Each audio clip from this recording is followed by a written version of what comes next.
Hi, and welcome to my channel where I talk about whatever I want whenever I have the time. And I do have some more SB19 stuff to talk about for this video. Not gonna apologize for it, I've been a huge fan for years and I gotta have some place where I can share my excitement about the group.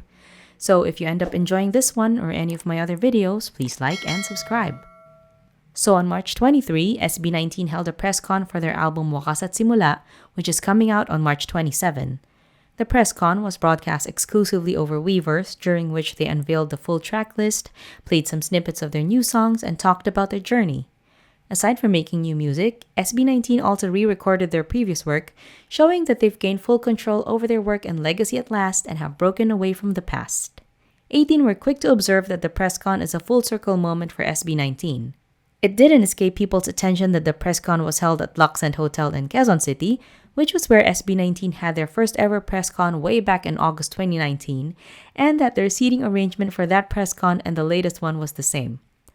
That first press con continues to haunt 18 to this day, and honestly, I myself still have a hard time watching the whole thing because the vibe of the media back then was not positive at all, and they pretty much mocked the group and their plans to bring P-pop to the world.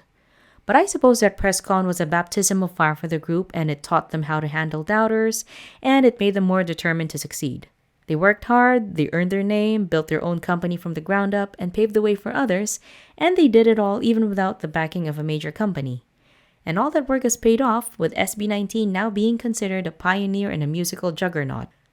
According to Ren Kazuya 3 on Twitter, kudos to the press and media for actually being respectful and asking sensible questions to SB19 during the Wakas at Simula press con. If only this was the kind of treatment they received back in 2019. Buti naman wala na yung mga taong yun. Reina Senora also says, same boy group, same event, but this time they are treated right and with respect.